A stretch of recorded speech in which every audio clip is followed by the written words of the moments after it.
Lakin Gözəl xanım məhkəmə prosesindən etirazını bildirir, haqsızlıq olduğunu deyir.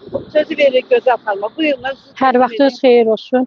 Mən İbişova Gözəl Salman qızı. Mənim oğlum İbişov Şifa bantizmi tərəfindən 4 il, 5 il bundan qabaq həbs olunmuşdu. Narkotiklə şərlənib tutulmuşdu. O bəraət almışdı. Bəraət alandan sonra o ikinci dəfə 6 ay keçəndən sonra mən bantizmiyə qarşı təzminat davası açdım bəraət alandan sonra. Ondan 6 ay keçəndən sonra mənim oğlum İbişov Şifanı təkrarən çağırıb çay evinə, çay evi adı ilə dostunun atası oradan bantizmitçiləri gəlib çay evinə, 50 qəpik çay evindən götürüb aparıblar. Şərliyib üstünə yenə də eyni qaydada, eyni senari, narkotik qoyublar. Üstünə 5 qram, 1 miskal. İş gəlib Ağır Cinayətlər Məhkəməsində, Ağır Cinayətlər Məhkəməsində 234-ün 2 ilə bir də rekestiva qoymuşlar üstünə. Güya ki, kimdənsə pul tələb eləmək, yalandan yerə, heç bir əsası olmadan. Ağır Cinayətlər Məhkəməsində Novruz Kərimov idi hakimi.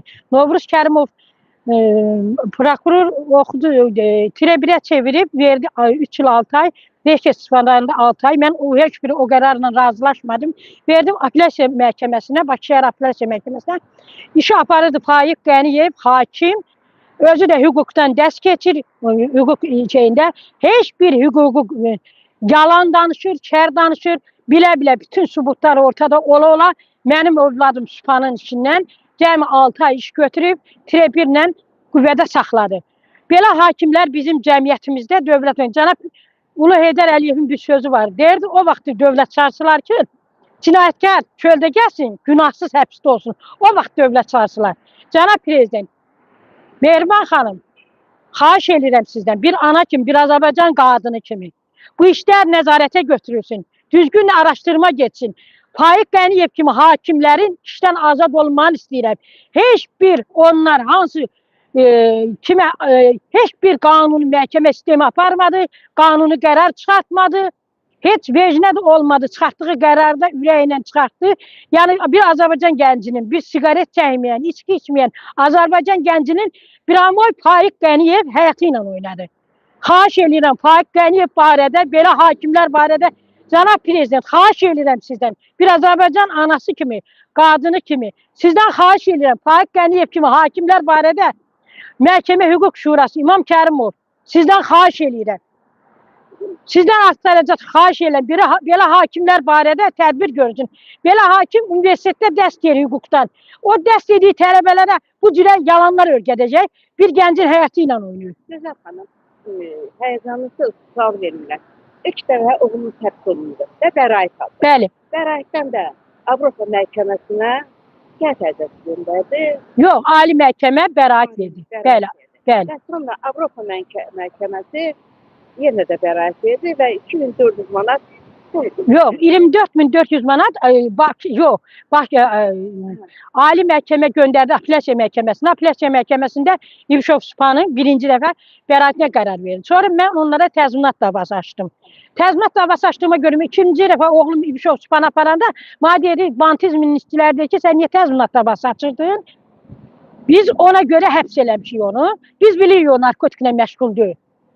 Prosto o uşaq elə bir təmiz uşaqdır ki, o heç narkotikin əleyhinə olan bir adi siqaret nəyə də çəkmir bu uşaq, bu gənc. Şərt öz övladımdan söhbət getmir. Deyim, mənim övladımdır, deyirəm, yox. Bu Azərbaycan bir gəncidir. Belə hakimlər, universitetdə dəstəyən, hüquqdan dəstəyən, belə hakimlər cəzalandırılmalıdır. Onlar o universitetdən araşdırmalıdır. Onlar məhkəmə sistemində işləməli deyil. Bu cürə qərəzli qərarlar çıxartdır. Onlar kimə qulluq eləyir? Hansı əsasla İbişov Şifanın işin qüvvədə saxladı? Heç bir əsas olmadı. Gözəl xanım, müraciət kimsədir? Kimlərə müraciət edirsiniz? Müraciətim Ali Məhkəmənin sədri İmam Kərimovadır, cənab Prezident İlham Əliyevadır, Mehriban xanımadır. Xahiş edirəm, bu iş nəzarətə götürülsün. Faiq Qəniyev barədə tədbir görülsün. Ədalətli qərar, qərəzli qərar çıxartdığına görə o cəzalandırılmalıdır. O işlədiyi məktəbdən də təciz olunmalıdır. O keçdiyi tələbələr, onun keçdiyi dərslər mənə elə gəlir ki, bir insan ki, bir insanın həyatı ilə oynayır. Qanuni qiymət vermirsə, o heç məktəbdə də dərs demək lazım deyil. Gözəl xanım, deməli 6 nəfəri dediklərinə görə məhkəmə prosesində.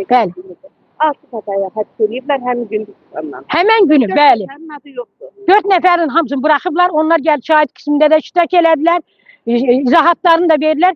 Faiq Qəniyev bunların hamısına göz yumdu. Heç bir işə obyektiv baxmadı. Faiq Qəniyev hakimliyə layiq bir hakim deyil. Niyə görə dövlət ittihamçısı adı? Xanımın adı yadından çıxdı. Cavan kadırdı. Niyə görə Antoni Daynəsdir? Araşdırmağa dedi ki, ehtiyac yoxdur. Bilmirəm, başa düşürəm. Şəxsən mən istəmərəm ki, Azərbaycan dövlətində baş prokurorluqda belə gənc kadrlar, belə səriştəsiz, ziddiyyətli, heç bir əsası olmayan bir insana ittiham ilə sürən prokurorlar işləməsin. Bizim millət yazıqdır. Yazıqdır ki, belə gənc prokurorlarımız saxtakarlıq eləyir. Günahsız bir gəncin həyatı ilə oynayırlar. Mənim sözüm budur, cənab prezident. Bir ana kimi sizdən xahiş edirəm. Bu iş nəzarətə götürülsün. Xahiş edirəm sizdən. Oldu. Yəqin ki, səsizə səslərlə izlədiyiniz üçün təşəkkür edirəm. Xahiş edirəm, paylaşın. Abunə olun. Analar nahı yerdə qalmasın. Çox sağ olun. Sağ olun.